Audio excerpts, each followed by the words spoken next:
우리 말씀을 한번 찾아보도록 하겠습니다. 우리 창세기 15장입니다.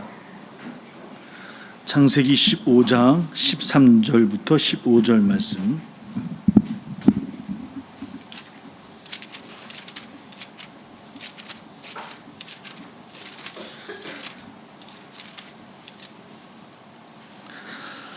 창세기 15장 13절에서 15절 말씀.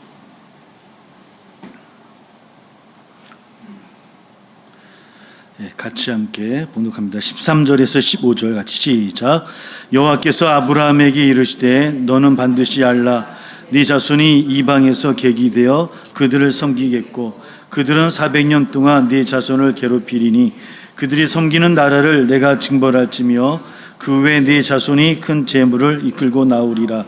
너는 장수하다가 평안히 조상에게로 돌아가 장사될 것이요. 아멘. 우리 신구약 중간기 지난주에 회당에 관한 말씀으로 함께 이야기를 나눠봤고요. 출애굽 너무나 잘 알고 있는 이야기고요. 보통 이제 포로기에서 복귀할 때를 제2의 출애굽이라고 우리가 보통은 이야기를 합니다. 보통 출애굽을 제1 출애굽이라고 이야기하면 제2는 스룹바벨, 제3은 느헤미야, 에스라, 제4가 되겠죠. 느헤미야, 이렇게 네 번의 출애굽 말고 나머지 세 번의 포로로 끌려갔다가 돌아오는 그런 시기가 있습니다. 보통 이제 돌아올 때를 예고한 출애굽, 바벨론 포로기 돌아오는 출애굽은 아니지만 출애굽의 이름을 붙인다고 한다면 돌아올 때 예고가 되어진 것은 제1차 출애굽 모세 때와 그 다음에 스룹바벨을 통해서 때 두 번째 그 연도까지 이런 게 나오거든요. 오늘 읽었던 말씀 좀 볼게요. 한번요. 창세기 15장 우리 말씀을 읽었죠. 13절에서 15절의 말씀을 읽었는데 우리 13절 한번 읽어볼까요? 같이 한번 읽어볼게요. 시작. 여호와께서 아브라함에게 이르시되 너는 반드시 알라. 네 자손이 이방에서 객이 되어 그들을 섬기겠고 그들은 몇 년 동안? 400년 동안 네 자손을 괴롭히리라. 그러니까 몇백 년 동안 400년 동안 기간까지 그러니까 4대에 걸친 400년 동안 포로로 있을 것이다 라고 하는 예고가 되어진 말씀 여기 하고 그러면 예레미야를 한번 찾아보겠습니다. 예레미야 25장입니다. 25장 11절 말씀.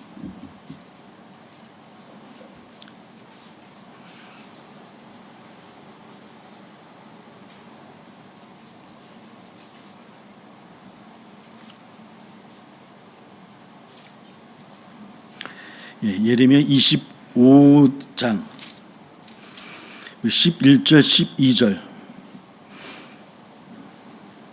같이 읽어봅니다. 시작. 이 모든 땅이 폐허가 되어 놀랄 일이 될 것이며 이 민족들은 70년 동안 바벨론의 왕을 섬기리라. 여호와의 말씀이니라. 70년이 끝나면 내가 바벨론의 왕과 그의 나라와 갈대인의 땅을 그 죄악으로 말미암아 벌하여 영원히 폐허가 되게 하되. 여도 포로기 기간이 나와 있죠. 그죠? 몇십 년이요? 70년. 이렇게 예고가 되어진 것은 1차 출애굽과 1차 바벨론 복귀할 때, 포로 복귀할 때 두 번이 되어져 있고 나머지는 예고가 되어 있지 않고 성경이에요. 이사야 44장에도 예고가 되어져 있고 45장에도 이렇게 읽어보면 그 70년 예고가 되어져 있습니다. 전체 다 4번의 출애굽이라고 얘기를 드릴게요. 출애굽을 동안에 재물을 가지고 돌아오고요.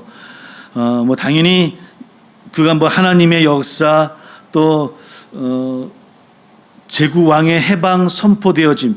그러니까 제국 왕을 통해서 선포되어지는 것도 1차와 2차만. 출애굽 12장이나 스가랴 1장, 5장, 6장 읽어보면 이제 그 제국 왕이 돌아갈 것이다. 그러니까 바로가 가라라고 했던 것처럼 똑같이 제국 왕의 선포가 있게 되어지고요. 이방 족속들도 함께 동행을 해요. 1차 출애굽 때도 순수한 유대인만 출애굽을 한 것이 아니라 우리 한번 찾아보겠습니다. 출애굽기 12장입니다. 출애굽기 12장.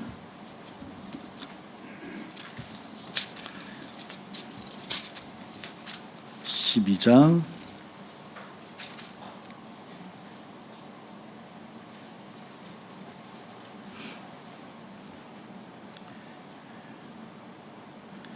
'잠깐만요. 제가 갑자기 보이지가 않습니다.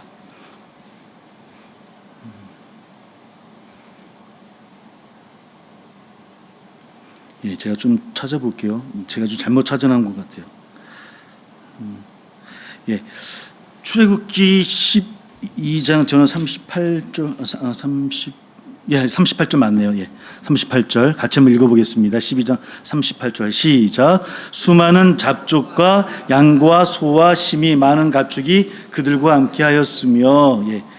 그러니까 유대인들뿐만 아니라 수많은 잡족이라고 표현을 되어져 있는데 여러 이방인, 그러니까 이때 그 이방인을 바라보는 그 시각이 어땠는가를 알 수 있어요. 잡족이라고 얘기를 해줘. 여튼간에 그러니까 순수한 유대인뿐만 아니라 이방인들도 같이 동행을 했던 것을 볼 수 있고요. 또 한번 이사야 14장 한번 찾아보겠습니다. 예, 이사야 14장.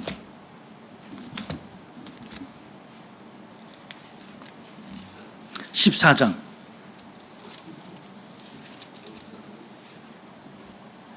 1절 2절 말씀입니다. 1절 2절 말씀. 14장 1절 2절. 예, 맞습니다. 같이 읽어볼게요. 시작.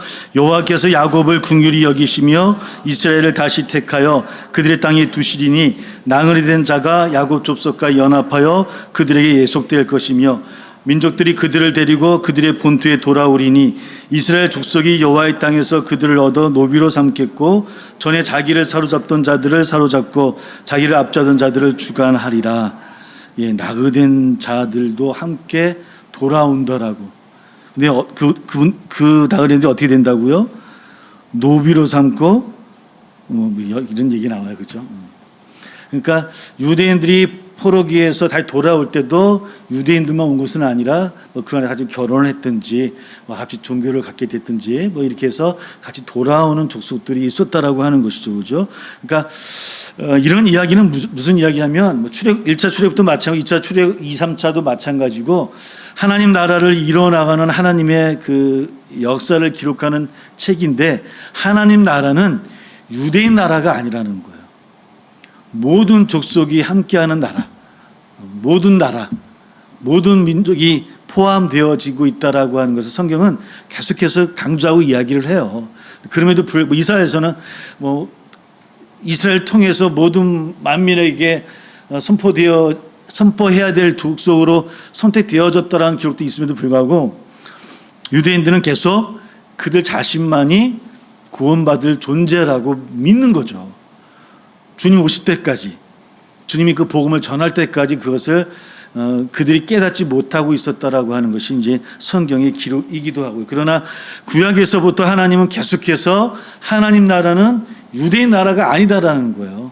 모든 민족을 향한 하나님의 계획이시라고 하는 것들이 계속 이야기해주고 있고요. 그런 과정 속에서 바벨론 포로기 때부터 시작해서 이 신구약의 중간사의 역사가 이어나가지만 구약과 신약이 기록되어지지 않는 시기지만 그 시기 또한 하나님 나라가 이루어져 가는 과정에 있다라고 하는 것들을 우리가 인식을 해야 될 것 같고요. 우리가 바벨론 포로기 한 몇 명 정도 끌려갔겠습니까? 한 몇 명이라고 돼 있나요? 성경은 거의 한 2만? 한 300만 명 정도라고 봐요. 300만 명 정도, 300만 정도. 근데 돌아오는 숫자는 몇 프로 정도 될까? 300만이 아니라 20만. 네, 20만 정도 되고 돌아오는 숫자는 몇 명이나 됐을까요? 포로에서 돌아온 사람들이 한 몇 프로나 차지했을까요? 10%. 우리가 막 성경 읽을 때 보면 많은 사람들이 돌아온 걸로 되어 있잖아요, 그죠? 많은 사람들이 돌아온 걸로. 근데 그렇지 못했어요. 우리 10% 얘기했는데 숫자 자꾸 헷갈려요. 20만이 아니고요. 300만이 맞아요. 내 기억이. 300만이에요. 300만이 흩어져 있고요. 300만 명 가운데 몇 명이 돌아오냐면 5만 명이 돌아와요. 5만 명이.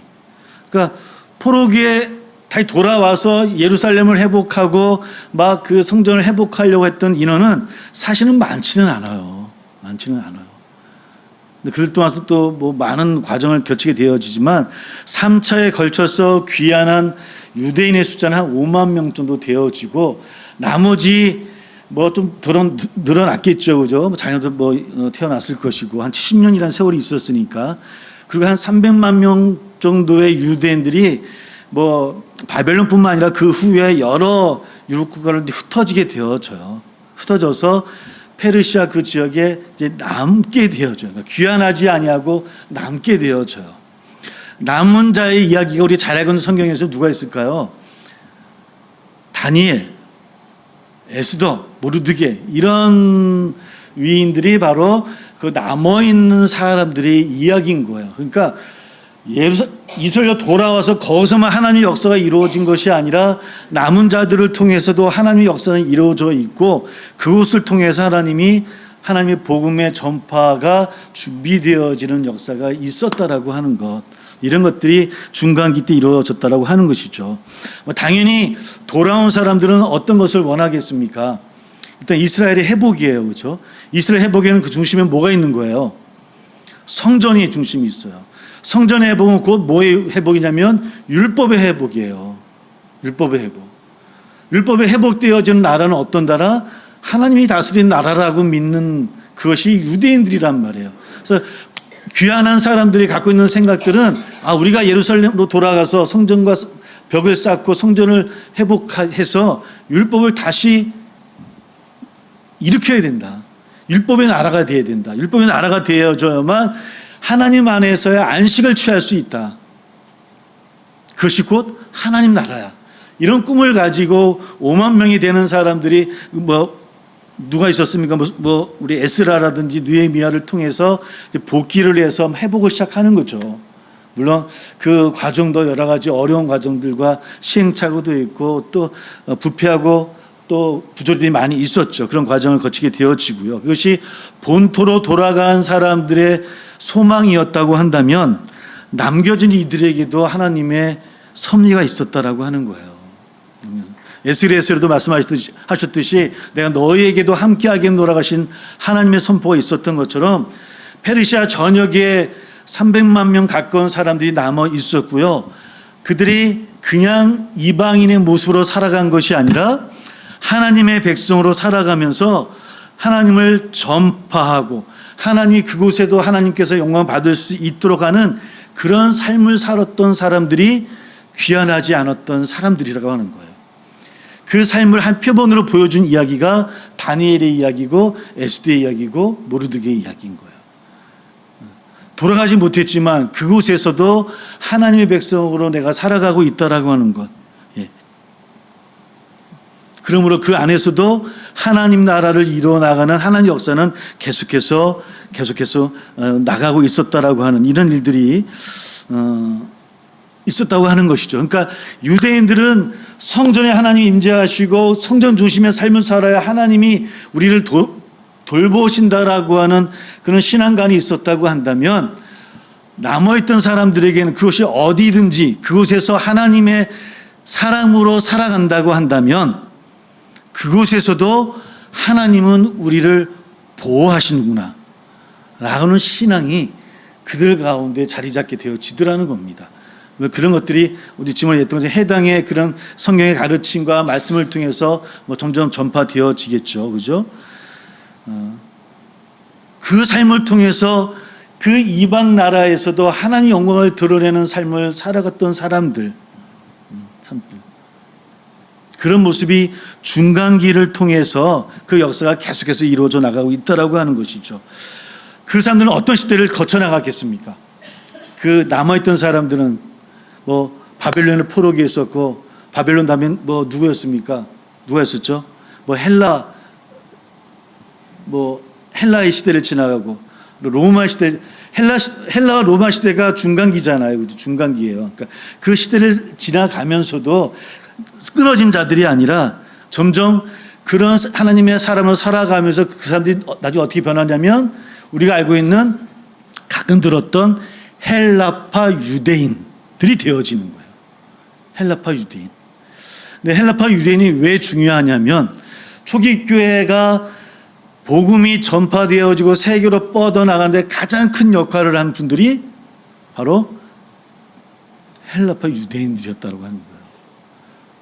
그들을 통해서 회당에서 말씀을 전파하고 예수님의 십자가를 전하고 부활을 전하고 그들 통해서 교회가 확장되어지는 역사가 바로 그 헬라파 유대인을 통해서 이루어지게 되어지는데 바로 중간기를 거치면서 그런 하나님의 돌보심과 함께하심의 역사를 경험했던 사람들, 그거 하나님이 우리와 함께하신다는 것을 고백했던 사람들, 이스라엘을 떠났지만 이곳에서도 우리와 함께 계시는구나라고 하는 것을 경험했던 사람들, 그 사람들이 그들의 신앙을 놓지 아니하고 그 가운데서 하나님의 백성으로 살아감으로 인해서 하나님의 그 초기 교회 복음 전파하는데 큰 역할을 했던, 어쩌면 그들을 통해서 복음 전파가, 그러니까 개신교로 얘기를 할게요.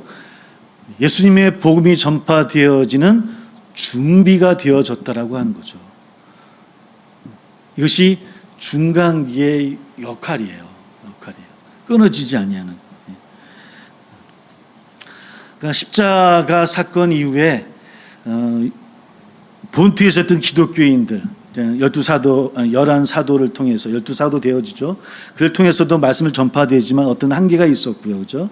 그러나 바울을 통해서 이방 종교를 전파하고 선파가 되어지긴 하지만 그러나 그 가운데 헬라파 유대인들의 큰 역할이 있었다라고 하는 거예요. 사도행전이나 서신들 보면 대표적인 사람들 바울부터 시작해서 누가 있을까요? 여러분 아는 이름을 한번 쭉 대보셔요. 한번 신약성에 나오는 사도 말고 아는 분들이면 다 대보셔요. 크게 말씀하셔도 돼요. 예?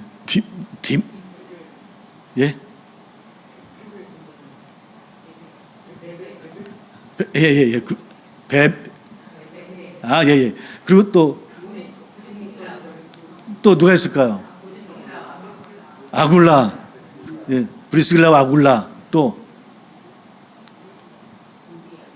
누디아. 또 바울의 또 친했던 제자들, 디모데, 또 누가 있으면 첫 순교자가 누구였죠?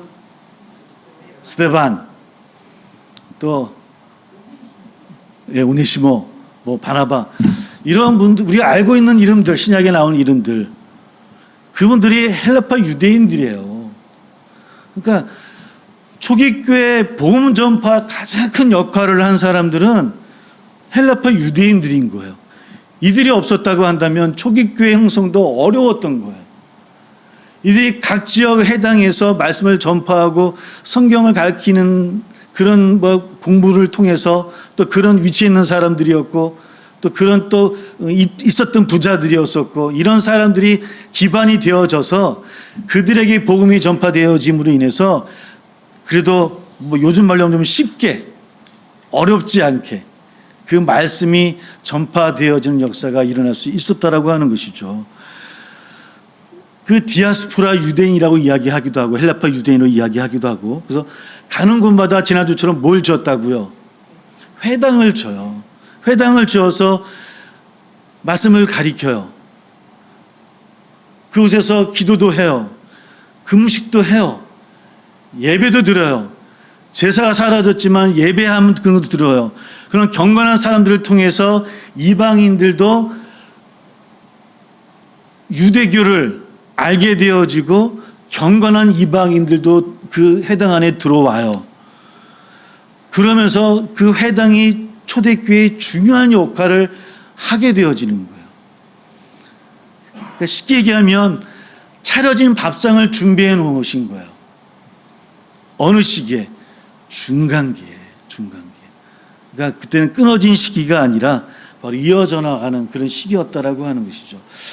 그들이 뭘 가르쳤겠습니까? 처음에 전파할 때. 뭐 회당에서는 구약을 가르쳤겠지만 예수님을 믿게 받아들였던 그 유대인들은 그 회당에서 예수 그리스도가 십자가와 부활하셨고 그분이 메시아였다라는 것을 가리키고 그 이야기를 예언했던 다니엘 7장의 이야기가 바로 그 예수님의 이야기입니다 라는 그 이야기들을 회당에서 하는 거예요. 그런 이야기들을 이방인들, 경건했던 이방인들이 받아들여지게 되어지고 헬파 유대인들이 복음을 받아들이고 그들이 다시 전파자가 되어지면서 차근차근 그들의 삶을 나아가고 있다라고 하는 것이죠. 그런 준비된 사람들이 뭐 대규모라는 좀 표현이 그러긴 하지만 그때는 대규모라고 표현할게요. 대규모로 초기 교회로 합류가 되어지는 거야. 쉽게. 우리가 70년, 80년대 때는 우리가 굉장히 60년대도 마찬가지고 교회가 막 크게 성장을 많이 하잖아요. 전도를 하고. 그래서 전도를 하면 그래도 교회를 이렇게 전도할 수 있는 그 확률이 그때는 그래도 있었어요. 어쩌면 왜냐면 그 마음들이 뭐 60년대쯤 지나가면서 그 우리 국민의 마음들이 굉장히 허했고 또 좀 잘 살아봐야 된다는 마음들이 있었고 또 그 빈 마음에 복음이 들어가면 물론 복음이 지금처럼 그런 복음은 아니겠지만 하여튼 예수 믿으면 복을 받고요. 예수 믿으면 잘 되고요. 뭐 이런 이야기들이 그 마음속에 잘 들어가고 정착이 되고 그래서 대규모로 막 교회로 합류되어지는 그런 역할이 되어질 수 있었잖아요. 뭐 주일학교도 마찬가지고 그죠? 주일학교 여름 성경학교 때 북을 가지고 나가서 한 바퀴 돌면은 교회가 꽉 찼어요. 저 어렸을 때도 그랬던 것 같아요. 제가 서울 신길동에 있었는데 여름성학교를 하면은 저희 감리교다 보니까 선생님이 전도사님 앞장서시고 북을 치고 이렇게 한 바퀴를 돌아요. 한 2주 동안. 그리고 이제 마지막 날 이제 오후부터 시작하면은 예배 끝나고 북을 치고 돌고 아이들 데리고 들어오면 그 넓었던 예배당이 꽉 찼어요. 그 아이들이 3박 4일 동안에 계속 나오는 거예요. 나중에 또 안 나온 애도 있겠지만. 근데 요즘은 그래도 나오나요? 먹을 거 좀 갖다 줘도 먹고 가요, 그냥. 먹고 그냥 가요. 안 와요. 요즘 어려운 때. 예. 그런 준비가 되어진 거예요, 시기에 비하면. 이때도 마찬가지인 거예요. 초기 교회가 크게 또 성공이라고 얘기하네요. 크게 전파될 수 있었던 가장 큰 역할을 했던 것이 헬라파 유대인들. 구약이 이렇게 예언되어 있지 않습니다. 특히 다니엘 7장 이야기를 많이 했다고 그래요. 다니엘 7장 이야기를 적용하면서 그 메시아가 바로 예수님이십니다. 그러냐고 그들이 받아들이고 이렇게 중간기 역할 속에서 그 역할에 어쩌면 우리가 알고 있는 사도들이나 성에 나오는 위인들도 많이 있지만 그러나 보이지 않는 사람들 준비되어짐이 그 교회의 역사를 통해서 이어지고 나가고 있다고. 그 가운데 역사들은 헬라 시대도 있었을 것이고 그 가운데 로마 또 뭐 유대 땅에서 마카비 혁명 통해서 막 또 큰 몰살을 당하고 흩어졌던 디아스포라 유대인들 그들이 또 흩어져서 헬라파 유대인들이 되어지고 뭐 지금 이스라엘 나라 땅에 있지만 그러면서 사실은 이스라엘이 멸망당하고 한 2000년 가까이 유대인들은 디아스포라 유대인이 돼 있었던 거죠. 그죠? 1950년까지는 헬라파 유대인들이 되어져 있었던 것에도 불구하고 아직까지 예수를 받아들이지 못한 유대인들이 아직 남아있는 뭐 그런 상황이 아닌가. 그래서 어떤 분들은 그런 이야기합니다. 가끔 어떤 분들은 지금 유대인들은 그때 중간기 때 흩어졌던 디아스포라 유대인들이 아니라 예루살렘 성전이 파괴되어지고 다 몰살된 이후에 흩어졌던 그 본토 유대인들이 아니겠느냐. 그 유대인들을 통해서 다시 유대이즘이 생성된 거 아니겠느냐. 더 헬라파 유대인들이 더 자리 잡고 그들이 더 강하게 되어졌다고 한다면 아마 유대 땅도 더 쉽게 복음화되지 않았을까. 뭐 이런 얘기하시는 분도 있어요. 뭐 인구적으로도 많이 차이가 남에도 불구하고 그렇게 이야기하는 분들도 있기는 합니다. 초대교회의 중요한 역할을 했다고 하는 것. 그 헬라파 유대인들이 그 주류를 이루었다고 하는 것, 그 가운데 중간기는 하나님 역사가 끊어진 것이 아니다라고 하는 것. 그러므로 우리 또한 우리의 자리가 어떤 자리이든 간에 늘 하나님 역사는 이루어지고 있고 나의 자리를 통해 하나님께 역사하신다라고 하는 것, 그것을 잊지 아니하고 나아가는 삶이 되어야 되지 않을까, 그런 생각들을 해보게 되어지고요. 어떤 교회든 어떤 모습이든 하나님 그 가운데서 역사하고 계시다라고 하는 것을 믿고 나갈 수 있는 저나 우리 되기를 주의 이름으로 소망합니다. 오늘은 여기까지 간단하게 이야기를 하고 다음 주는 그 시대별로 그 의미들을 한번 함께 생각해 보도록 하겠습니다. 함께 또 오늘 나눌 만한 그렇게 없을 것 같지만 있으시면 마이크 거기 있네요. 유대인들이 한 그 헬라 그 페르시아 지역에 지나가면서 한 127개 지역 정도에 흩어져 있었다고 해요. 한 300만 명이요. 그러니까 굉장히 크고 넓게 흩어졌던 유대인들이었다라고 하는 것을 알 수 있을 것 같습니다. 네. 그 초대교회에서 지금 다니엘서 7장에 소개하면서 예수님이 우리가 기다리던 메시아다 이제 그렇게 얘기해 그렇게 이제 설명했다고 그러셨는데 그 얘기 들으니까 조금 딱 생각나는 것이 아까 헬라파 유대인들, 디아스포라들, 경건한 이방인들 사실 그 사람들이 주가 되었지만 그 사람들 중심엔 회당이 있었고 또 그 회당을 중심으로 이 사람들이 봤던 성경은 그 중간기에 있었던 70인경 성경이었잖아요. 그러니까 우리는 지금 잘 가톨릭에서만 보고 있으니까 우리는 잘 알 수도 없지만 70인경 성경은 바울이 디모데 후서 그 3장 16절에서 모든 성경을 할 때 그 성경이 70인경을 말씀하셨던 걸로 좀 알고 있는데 하여튼 70인경이 하여튼 우린 잘 모르지만 1세기까지 구약 이스라엘사 유대인들이 알고 있었던 중간기의 이후부터 그 사람들이 봤던 성경이었다는 생각이 들고 그러면서 제가 하나 좀 궁금했던 게 뭐냐면 아까 이제 그 구약의 예언을 통해서 예수님을 전파한 건 좋은데 일반적으로 구약 그 보수적인 이제 신학자들이 이런 말씀들을 많이 하시는데 구약을 예수 그리스도의 시각으로 해석하고 봐야 된다 그런 말씀들을 많이 하시잖아요. 그러니까 하여튼 그렇게 생각하면 어떻게 보면 참 구약의 나름대로의 그 권위랄까 구약의 그 중요성이 많이 좀 깎이는 거 아닌가 싶은 생각이 들어요. 구약도 구약 나름대로의 굉장히 중요성이 있을 것인데 구약을 그러니까 그리스도의 관점에서 보고 해석해야 된다. 결국 이제 신약의 관점에서 보고 해석해야 된다. 이제 그런 말씀인데, 그거는 조금 제가 조금 납득하기가 조금 어려운 말씀이 되네요. 그 얘기는 제가 이렇게 얘기할게요. 그러니까 예수 그리스도의 관점에서 구약을 봐야 된다는 얘기는 저는 이렇게 받아들이면 될 것 같아요. 하나님 나라의 관점에서 바라본다는 관점으로 이야기를 바꾸면 좀 더 우리가 받아들이기 쉬울 것 같아요. 왜냐하면 예수 그리스도의 사역 자체가 하나님 나라를 이루는 과정이거든요. 그 과정을 이야기하는 것이 신약이고요. 그러니까 구약 또한 하나님 나라 과정을 이루어 나가는 하나님의 섭리로 바라본다라고 하면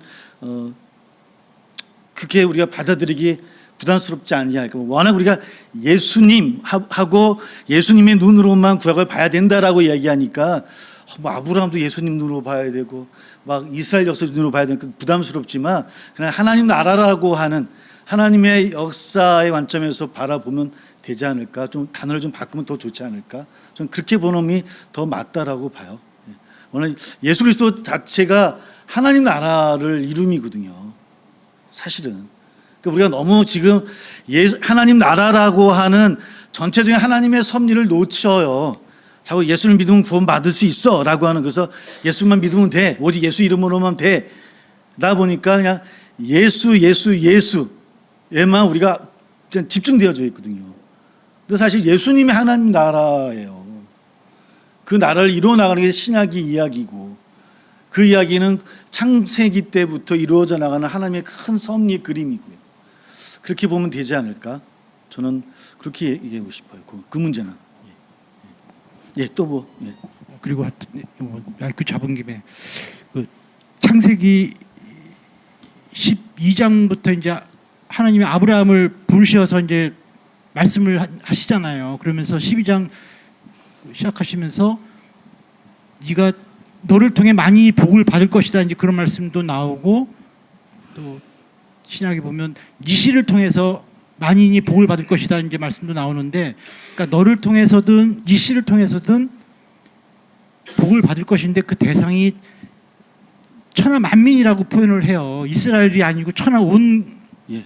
온 백성들이 뭐 그렇게 온 열방이 온 나라가 뭐 그런 얘기 하는 거 보면, 그러니까 이방인까지도 충분히 감안을 그때는 그 당시부터도 그렇게 감안했던 것 같은데, 근데 이게 모세오경을 중시하는 유대인들이 왜 그 온 천하 만민이 복을 받는다 해서 뭐 복 받는 거에는 집중을 했을지 모르지만 온 천하 만민이라는 표현에 대해서 분명히 그 유대인만 얘기하는 게 아닌데 왜 특히 유대인들 자기네들에 대해서만 그렇게 선민의식을 갖게 되었을까요? 그건 좀 글쎄 그때부터 좀 잘못 생각한 게 아닌가 하는 생각이 좀 그렇죠. 들었어요. 잘못 생각한 거죠. 그러니까 하나님의 역사는 온 인류를 향한 역사고, 그 전함에 선택된 백성은 이스라엘이에요. 그러니까 이스라엘을 통해서 온 인류가 복음이 전파되어지는 매개자 역할로 이스라엘을 선택한 거예요. 너희들이 하나님 나라의 표본을 보여주고 모범을 보여주고 너희들을 통해서 내가 이루려고 해라고 하는 게 하나님의 뜻이었는데, 이스라엘이 지사님 말씀하신 것처럼 잘못 깨달은 거죠. 우리들만 선택될 거야. 하나님 우리들만 선택하셔서 우리만 받게 하려 하시는 거야. 이사야뿐만 아니라 예레미야, 에스겔 똑같이 얘기해요. 너희들 통해서 온 인류를 구원하시겠다는 게 하나님의 뜻이다라고 그렇게 얘기를 해요. 선지자들을 통해서. 근데 유대인들은 귀를 딱 닫는 거예요. 우리만. 네. 착각한 거죠. 근데 하나님 뜻은 아니라는 거예요. 선생님 말씀하신 것처럼 아브라함에서부터 시작해서 천하 만민에게 하나님의 역사는 준비하고 계시는 거다라고 하는 거. 이스라엘이 그걸 깨닫지 못한 것이고 그들의 욕망과 욕심 안에 갇혔었다라고 하는 역사가 이스라엘의 역사인 거죠.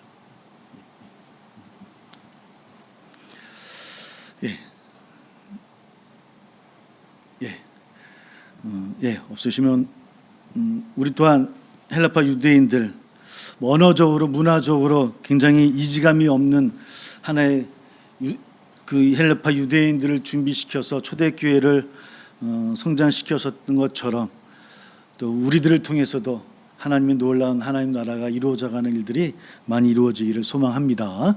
기도하겠습니다.